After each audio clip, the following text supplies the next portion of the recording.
Hi, Read 585, and welcome to week 14. I'm Heather Brandon, your course instructor, and I know this is a very exciting week for us as we are starting our new unit on the literacy specialist role as an instructional coach. I know this was a widely anticipated unit, and there were many questions earlier in the course regarding coaching, so hopefully those questions will get answered through our next 2 weeks focused on coaching, and then we move into the course closing, week 16. I can't believe it's the end already. All right, good news. Who's got some good news out there? Be sure and send it my way. The good news I have is that assignment 3, part 3 is complete and it is graded, and I have some exemplary plans out there I would like to share with you that could maybe help you with your professional development presentation or with your coaching perhaps. I really could share snippets from all of your plans because kudos to you. You did an exemplary job with this assignment, far exceeding expectations. So give yourself a pat on the back. I really enjoyed reading all of these and seeing how you've taken your school context and really thought critically about their needs and how to get them on a different trajectory for student achievement and student learning. So I do want to quickly show you Kayla's plan for improving instruction for English language learners, then Jen's plan that is focused on multiple goals, which is kind of cool. Lots of good color coding was on her plan. And then Susan has a multifaceted implementation plan. So let me switch over and show you those now.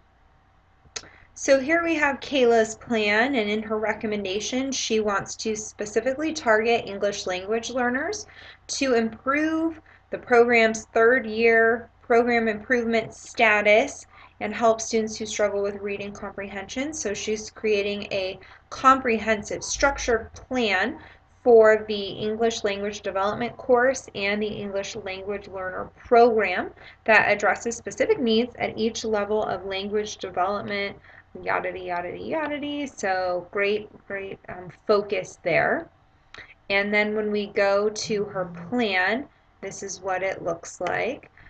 So she has the month of April, and she then designates what's going to happen in the staff meeting at this time. So they are going to define and establish roles for the upcoming year. What's going to happen at their department and collaborative meetings? They're going to begin discussing strategies for culturally relevant lesson planning and assisting language learners.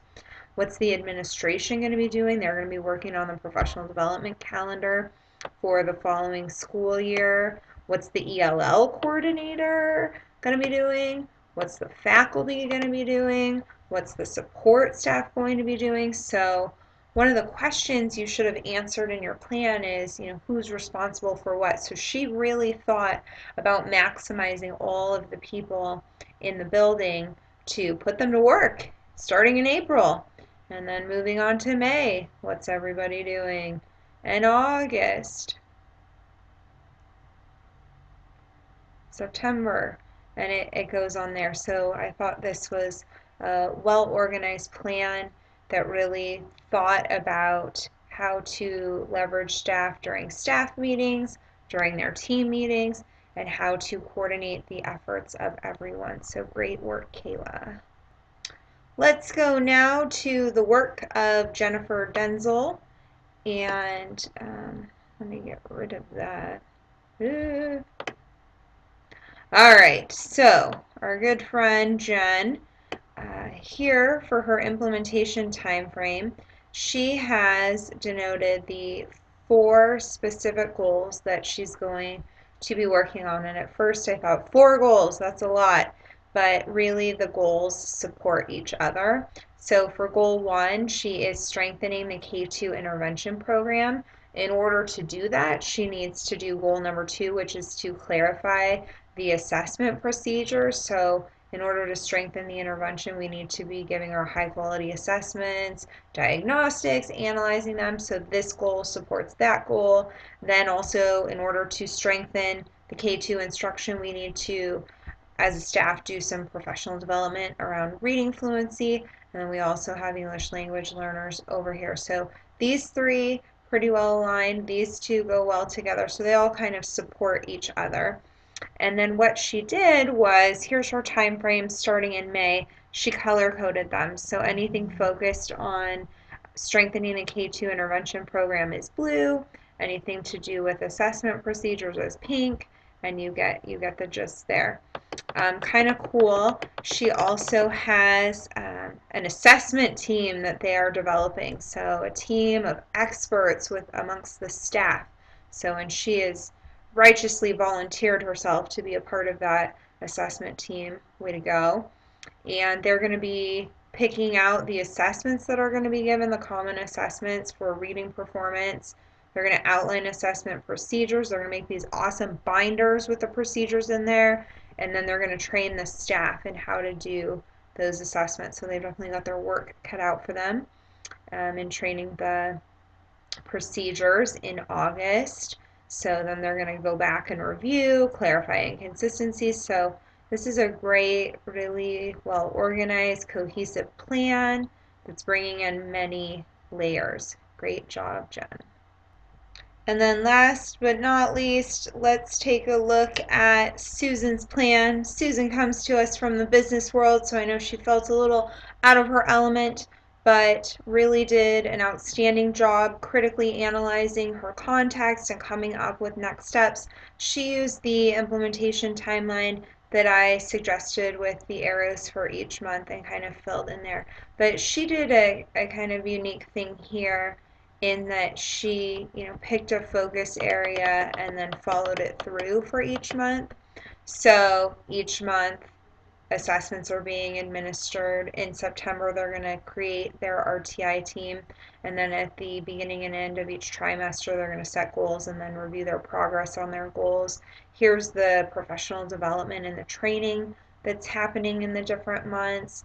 Here's what's going on with RTI during different months. Here's what's happening with the student grouping, so making sure they're flexible. We're going to select them initially, then once we get that end of trimester review data, we're going to switch them out. Same thing here.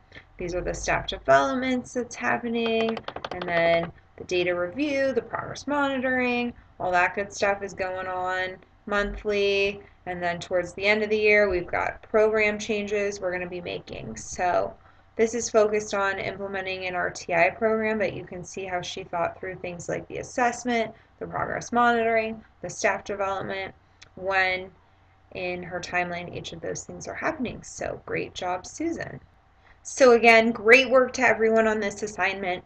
If I didn't share yours, it's not because it wasn't high quality as well. I just don't have that much time to rave about each of you. So keep up the good work.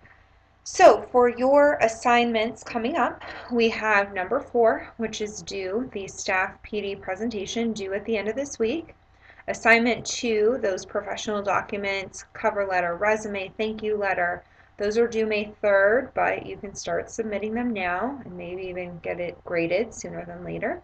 And then assignment number 5 is the coaching activity. I am going to introduce this assignment a little bit this week, and that is due May 17th or sooner. May 17th is the last possible day to submit this. There is no week late grace period, so please write that down.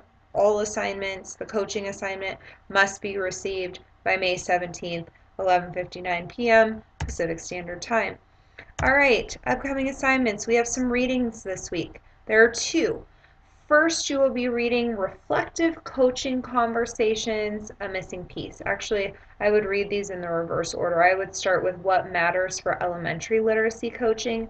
Don't be fooled by the title, which says Elementary Literacy Coaching. This is applicable to everybody, as it gives you 7 research-based principles for literacy coaching. So I know how much you loved our 7 design principles for literacy professional development. Now we have 7 research-based principles for literacy coaching. So I would actually read this article first and then switch over and then read the reflective coaching article, which gives you some transcribed conversations between coach and teacher. I always enjoy reading those to see how to structure your time with them, how to ask questions to deepen their thinking and to get them to reflect. Also, for part of assignment 5, you will need to read the article Room to Improve. That is currently located in the assignment 5 folder, and that's kind of got a fun analogy comparing implementation of a new whatever you're implementing to the building of a house. So you have your resistors who are very obstinate about not building the house. You have your accessorizers who may add a lamp or a new rug, but they don't want to do any, deep level of restructuring. You have your redecorators where they'll do a little bit more than the accessorizers will. The accessorizers do it more for show. The redecorators are a little more committed. And then you have your renovators who are just very motivated. Their belief system is aligned with where you're going. They're your ideal teachers to work with, but can often be far and few between. So you're going to want to read that to help you with assignment 5. So those are the readings for the week. There is no participation activity this week because I know you are very focused on creating outstanding staff development. All right, moving along, assignments due this week. Number 4, professional development presentation. Last week I demonstrated how to submit that. You will submit your PowerPoint to me via the Titanium link, and then you will create a page on our course wiki and put your links on there with a brief description of what your colleagues can expect to see, because very soon they will be watching these and giving you some feedback. Finalize those documents for assignment 2 and then begin to review the materials for assignment 5 so that you can have that ready to go for May 17th, because there will be no late assignments accepted. Assignment number 5, let's talk about that. So what is assignment number 5? Well, it's focused on coaching, which is good because that's what we are talking about. It is the instructional coaching activity. You will be reading one article related to coaching. You will be provided with a fictional teacher, and the background on that teacher will be provided. And we are going to pretend like this teacher works at your school site from assignment 3. You're going to watch a video of them teaching, and then you're going to write a plan to coach this teacher.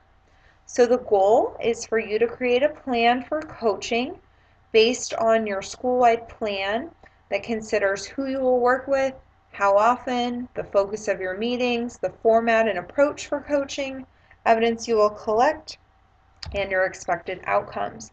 Question: where do I start? Answer: by watching the screencast in the assignment resources section. So Dr. Bowers has actually narrated a screencast on the ins and outs of this assignment. I'm just scratching the surface and giving you some background on it in this screencast, but I recommend that you go into Titanium and look at that. So with this assignment, you are going to base your instructional coaching plan off of your context and data analysis from assignment 3. So you will pretend that this teacher works at that site and is responsible for the data from that school site, and thus is in need of your focused professional development that you wrote about in part 3. You are going to read the article Room to Improve, which addresses adult learners and their unique tendencies. Third, you are going to read the teacher backgrounds, which are going to be in the assignment 5 folder. So it's going to tell you, teacher A, this is their situation, teacher B, and it goes through elementary case studies, middle school, etc. Then there is a list of video clips for each of the teachers. So you'll identify your teacher, you'll watch their video clip, and then you are going to coach them, thinking about your school's needs, their needs, and what you feel like the teacher can be successful with. There's a template for this assignment. It can be found in the assignment 5 block, and there's also a sample assignment. So let's go to Titanium now. So here we are in Titanium. Here is that screencast just about assignment number 5, and then here are the materials for assignment number 5. So here is the assignment explained. A lot of what I just stated is from this document. Here is the instructional coaching template. Here is the teacher backgrounds. So again, it'll give you, we'll take a look right now. It will give you the high school teachers and a little bit about them. All right, so here's Miss White. She teaches English. Mr. Peterson teaches English. Here's some middle school teachers. One social studies. You could do some great content area work with them. Elementary teachers, Miss Dibbles. All right, so those are your teachers you can get to know and decide who you want to work with. Where am I? Here I am. All right, there's also a sample assignment. I highly recommend you take a look at that. The grading criteria is posted. Here is the PowerPoint about the assignment. Here is that article, Room to Improve, that you need to read prior. And then here are the YouTube lesson clips. So Miss White, here she is, teaching and writing. Mr. Peterson, here he is. All right, so this is what your plan, this is the template for your plan. So these are all the sections you should have, the context, which should come straight from assignment 3. Let's maybe delete some of your filler information and really be concise with this context. I don't need every little detail there. Your target teacher, who are they and why? Your approach to coaching, are you going to use demonstration lessons? Are you going to observe someone together? Are you going to observe them? All of the above. Are you going to do some real-time coaching? That's a great idea. Are you going to do, what are the focus of your meetings? How often? What's the evidence you're going to be looking for to show that they're making progress and you're having a positive impact on them as a coach? What are the outcomes you're expecting to see? So that should all be included in your assignment. As always, if you have questions, let me know. That is all I have to talk to you about the coaching plan. So join me back for part 2, where we're talking about our content for the week.